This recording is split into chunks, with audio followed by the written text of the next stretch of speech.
Pollak, your host of the Living in HD podcast. Welcome to episode 2 of the show. In the short time since we kicked off this show, so much has changed already. There's been a ton of new uploads, many new members have joined the community, thank you, and maybe most significantly, a total rework of the LIHD site. Call it an extreme makeover HD edition. There are now galleries on the site for your photos and movies, so you can upload, store, and personalize content. This also makes it much easier to share videos and photos with the LIHD community. I can't wait to share some of the new videos and uploads from both our newest and our more established members. The Nielsen's uploaded this gorgeous sunset. The colors and composition of this photo are breathtaking. This gorgeous butterfly was uploaded by the Falcon Bunch. It looks like a professional photographer captured this moment in nature. And finally, Ali uploaded these monkeys she took during a trip to Japan. Again, the quality and balance of the photo is unreal to me. There are so many other amazing pictures that members have uploaded in the past few weeks. I wish I could show you more, but tune in next time and maybe we'll be showing one of your masterpieces. So, the other thing that is new to the LIHD site is that we have a new community leader. Panasonic has always been based on the human side of technology. What better way to bring that to life than a community manager?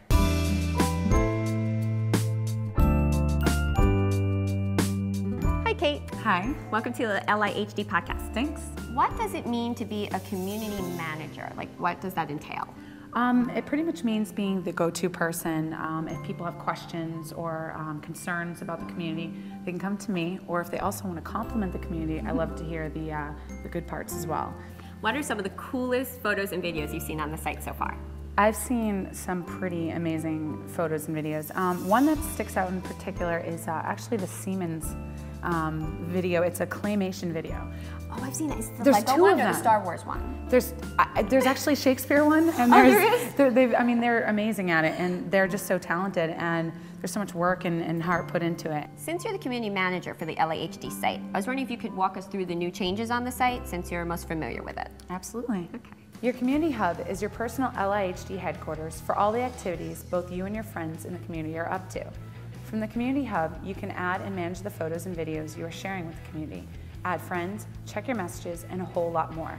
Use the left menu on your community hub to manage everything you do in the community.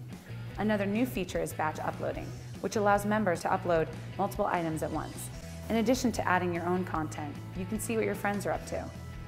The mini feed shows you a constant stream of photos, videos, and blog posts your friends are sharing with the community. Add your blog, Twitter feed, or Flickr account to your page with RSS feeds and share even more with the community.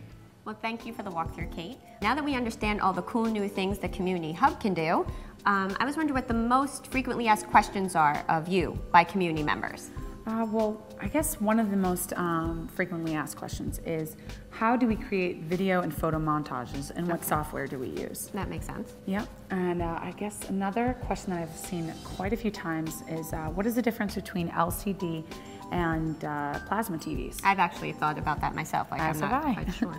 And the third question I would say is, how do we become an LIHD family? Oh, luckily, we have a video created by the Pelletiers and LIHD family telling you just what you would need to do to become an LIHD family. It involved writing an essay, sending pictures, and telling about ourselves instead of just something random. Well, I'm the one who found it. Guy wanted a plasma TV, so I saw a little ad for Panasonic, and I thought, great, I'm going to win him this TV for his 50th birthday. So when I started to read it, I realized, wow, I may have a better chance at this than I thought.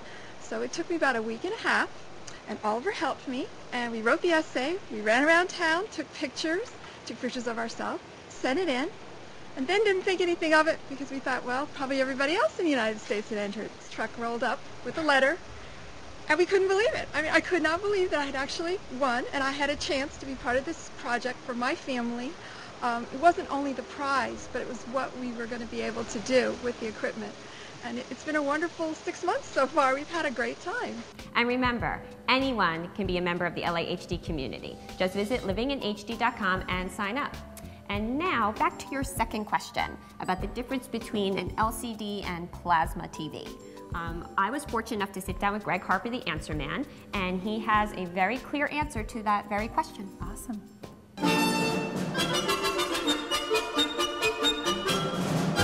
Welcome back to the show, Greg. Thank you. Thank you for coming again. Welcome. So I have a question I think a lot of people are curious about. What's the difference between plasma and LCD? Well, they're both fantastic technologies, so you can't go wrong with either one. Under 40 inches, LCD really wins because LCD is a better price performance at that price. Okay. And at that size, it's lighter, it uses less energy. It's a really great product. Okay. Once you get above 40 inches, it starts becoming a trade-off, and plasma starts having a little bit of advantage. Okay. Plasmas also have a very good motion artifact capability. So if you're watching movies and sports and something with fast-moving action, plasma has a little advantage there. So cost advantage to plasma on the larger size, cost advantage to LCD in the smaller size. Oh, well, that's a great way to put a nice, succinct explanation, but I guess if I want the more detailed explanation, I would go to livinginhd.com/answerman. Is that where I can find that? Absolutely. Okay. And, but as I said, both are wonderful technologies, and they both have their places. Okay, well, thanks again for coming, and You're I'm welcome. sure we'll see you again soon. But what about the first question? How do you create video and photo montages, and what's the best software to use? Know who has the best answer to that? You. Upload your own answer right to the LIHD site. Maybe we'll feature your video on our next episode. This is a very important question throughout the community. You may make the video that everyone refers to when they need to get the right answer. Simply tag your video LIHD Challenge and be sure to watch the podcast to see if your selection is chosen. Wow, this has been a jam-packed episode. We have a new site, a new community leader, and tons of new members and projects. Hopefully all of this will help you to create new things and have a great time doing it. Thanks so much for being here, Kate. You're welcome. And if you ever have any questions, Kate can always be reached at kate@livinginhd.com. And thank you once again for joining us for the LIHD podcast. With an awesome online community and an endless amount of creativity, there's no limit to what we can do. See you next time. Bye-bye.